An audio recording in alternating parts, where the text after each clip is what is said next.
नमस्कार दोस्तों। आज के वीडियो में हम तीन इम्पॉर्टेंट अपडेट्स डिस्कस करेंगे। सबसे पहले तो हम एक कंपनी को डिस्कस करेंगे जिसमें दो टेलविंड्स लगे हैं।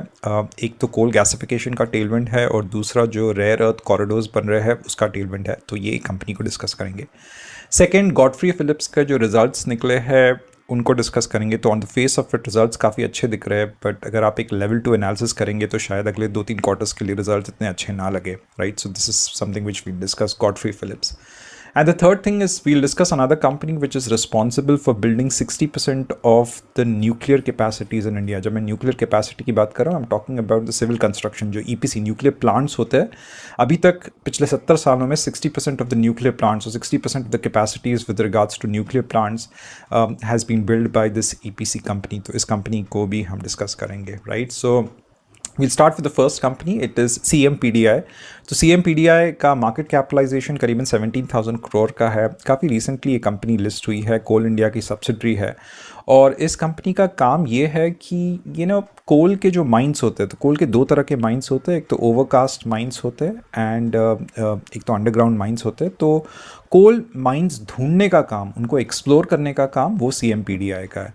तो आगे जो जाकर जो क्रिटिकल मिनरल्स की बात मैं कर रहा था, जैसे कोबाल्ट, निकिल, ग्रेफाइट, तो चाइना जो भी क्रिटिकल मिनरल्स एक्सपोर्ट करता है उस पर एक टेम्परी बैन ला दिया है चाइना ने। But over a period of time मुझे नहीं लगता कि बहुत सारी चीज़ें खुलने वाली है वहाँ पे।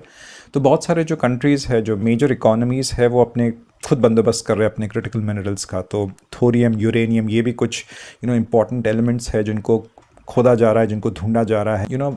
One of the most important work that this company is going to do over the next couple of years would be finding critical minerals for India. So this is one thing. अभी तो ये सिर्फ कोल India के लिए काम करती है, but over a period of time there are other clients that this company would get as well. तो 90% of का business जो अभी तक कोल इंडिया से ही आ रहा है, right?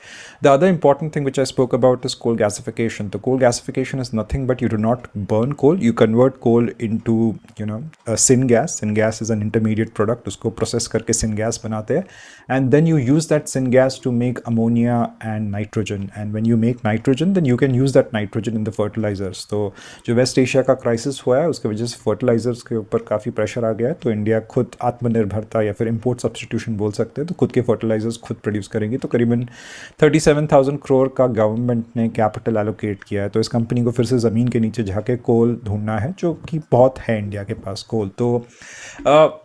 तो ये बेसिकली इस कंपनी के ग्रोथ ड्राइवर्स है। तो इस कंपनी का पी वगैरह मत देखिए आप, पिछले एक क्वार्टर का, एक साल का ग्रोथ भी अगर आप देखोगे तो कुछ इतना कुछ आपको अच्छा नहीं दिखेगा। बट ये एक फ्यूचरिस्टिक कंपनी है और एक फ्यूचरिस्टिक कंपनी को वैल्यू करना काफ़ी मुश्किल होता है। मैं नहीं कह रहा हूँ कि ये कंपनी एक मल्टी बैगर वगैरह बनेगी, बट ये एक डिसेंट कंपनी है, PSU कंपनी है, तो मल्टी बैगर बनना थोड़ा मुश्किल हो जाता है ऐसे कंपनीज़ को।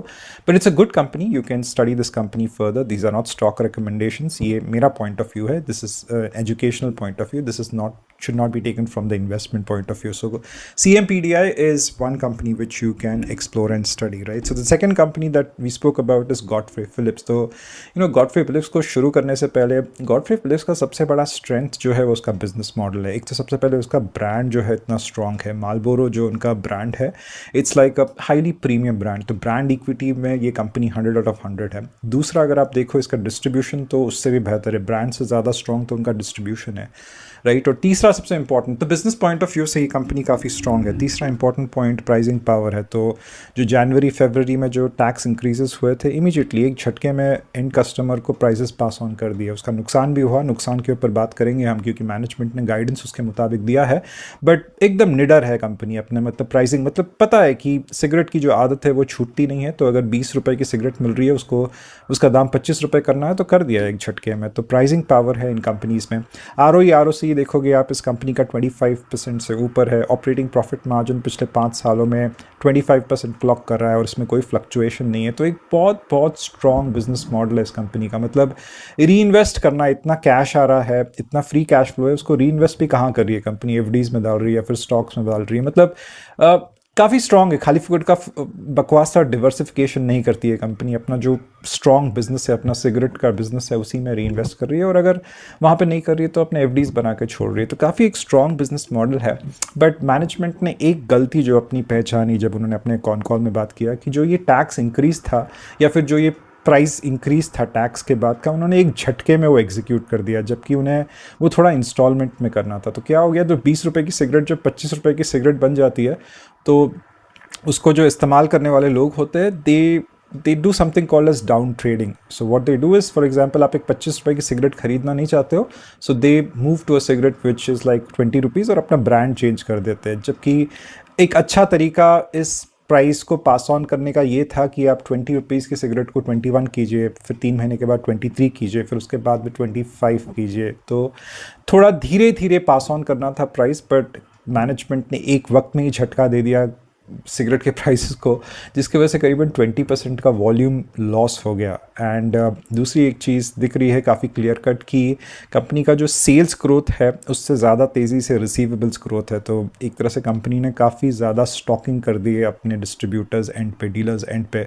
मतलब फ्री में माल चिपकाया है अपने डीलर्स को। तो मुझे लगता है जो प्राइस इंक्रीज़ हुआ है और जो वॉल्यूम डी ग्रोथ हुआ है उसका असर अगले 1 से 2 क्वार्टर्स में रहेगा, थोड़ा असर रहेगा। दूसरा जो ना फ्री में माल चिपका है अपने डीलर्स के पास, तो स्टॉक बहुत है डीलर के पास, तो अगले 1 से 2 क्वार्टर में वो स्टॉक लिक्विडेट होगा। तो मुझे नहीं लगता कि अगले 2 क्वार्टर के अर्निंग्स जो आएंगे वो इतने स्ट्रॉन्ग आएंगे, but I think the next couple of quarters one would get enough time to buy this company on further dips, क्योंकि ये एक बहुत लॉन्ग टर्म कंपाउंडिंग मशीन मैं बोल सकता हूँ उसको। जो कंपनी का ROE ROC 25% 20% का है, वो एक बहुत एक स्ट्रॉन्ग कंपाउंडिंग मशीन होती है। So people who want to build a long term portfolio, they could look at a company like Godfrey Phillips. तो वैल्यूएशन भी काफ़ी सही है, 40% का ग्रोथ दिया है पिछले साल में, प्रॉफिट ग्रोथ 40% का है, सेल्स ग्रोथ 20% का है, और पी जो अगर आप देखोगे वो 24 का है। तो वैल्यूएशन पॉइंट ऑफ व्यू से भी मुझे गॉडफ्री काफ़ी सही लग रही है, राइट। तो this was about Godfrey. The third company that we discuss is Hindustan construction company, HCC।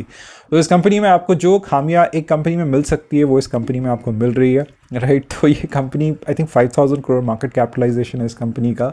Operating profit margin बहुत ज़्यादा फ्लक्चुएट करता है, 5% से 15% तक फ्लक्चुएट करता है। इसका मतलब कंपनी के कैश फ्लोज में कोई प्रिडिक्टेबिलिटी नहीं है, प्रॉफिट्स में कोई प्रिडिक्टेबिलिटी नहीं है। अगर 20 साल का स्टॉक प्राइस भी देखोगे तो वो भी उसी तरह फ्लक्चुएट करता है।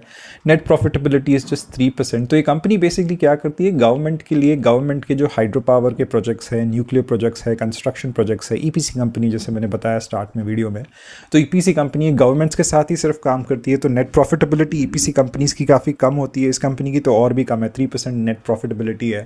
एंड इस कंपनी के एनालिसिस करते वक्त मेरे को एक चीज़ समझ में आया इस कंपनी के, कि ये क्या करती है कि जब तक कस्टमर, जो कि गवर्नमेंट है यहाँ पे, जब तक कस्टमर उसको पे नहीं करता है, वो अपने कॉन्ट्रैक्टर्स को या सब कॉन्ट्रैक्टर्स को पे नहीं करती। तो अगर आप जाके उनके बैलेंस शीट में देखोगे तो रिसीवेबल्स भी बहुत ज़्यादा है और पेएबल्स भी बहुत ज़्यादा है। इन्वेंट्री तो कुछ होता नहीं है, EPC कंपनी है, तो रिसीवेबल्स एकदम बहुत बड़ा ब्लोटेड नंबर है। तो मैंने सोचा कि क्या हो रहा है यहाँ पे, रिसीवेबल्स क्यों इतना ब्लोटेड नंबर है, बट वहाँ पे पेएबल्स भी इतना ब्लोटेड है। मतलब जब तक गवर्नमेंट पैसा नहीं देगा तब तक अपने सब कॉन्ट्रैक्टर्स को पैसा नहीं देगी, तो इसलिए बार बार इक्विटी डाइल्यूट करना पड़ता है। पिछले साल भी इक्विटी डाइल्यूट किया, उसके पहले भी इक्विटी डाइल्यूट किया, बहुत ज़्यादा डेट है बैलेंस शीट पे, राइट। बट सबसे अच्छी चीज़ या फिर the pros about this company is कि इनके पास जो न्यूक्लियर प्रोजेक्ट्स है उनको काम करने की एक्सपर्टीज़ है, जो बहुत कम कंपनीज़ में इंडिया के पास है। तो एक तरह से आप इसको ना, इसका बैरियर्स टू एंट्री आप बोल दीजिए कि इसका बैरियर टू एंट्री बहुत स्ट्रॉन्ग है। गवर्नमेंट के साथ बहुत क्लोजली काम कर चुकी है ये कंपनी, और इस कंपनी में ना इसका ऑर्डर बुक भी काफ़ी स्ट्रॉन्ग है। तो करंट ऑर्डर बुक जो दिख रहा है, जो विजिबल ऑर्डर बुक दिख रहा है, which is 1.5x sales, but जो ना पाइपलाइन है ऑर्डर बुक की वो काफ़ी स्ट्रॉन्ग है। और ये जो भी न्यूक्लियर SMRs बन रहे हैं, SMR रिएक्टर्स बन रहे हैं, उसका सारा जो प्रोजेक्ट है इस कंपनी को over a period of time मिलेगा। तो इस कंपनी में एक एस इन्वेस्टर भी इन्वेस्टेड है, पिछले क्वार्टर में उन्होंने स्टेक्स बाय किए, एंड दिस क्वार्टर ही इंक्रीज द स्टेक्स। तो कहीं ना कहीं if one wants to play a turn around, then you can study this company and look for this company. आपको बहुत अच्छी आइडिया होनी चाहिए एक सिक्लिकल कंपनी में कब एंट्री करना है, कब एग्जिट करना है। तो एंट्री का मुझे ठीक ठाक लग रहा है, बट एग्जिट अगर आप सही तरीके से नहीं कर पाओगे तो बहुत दिक्कत होगा। So these are people who track the markets very close. आज के लिए इतना ही। लाइक शेयर सब्सक्राइब कर दीजिए, कल मिलते हैं फिर से, बाय।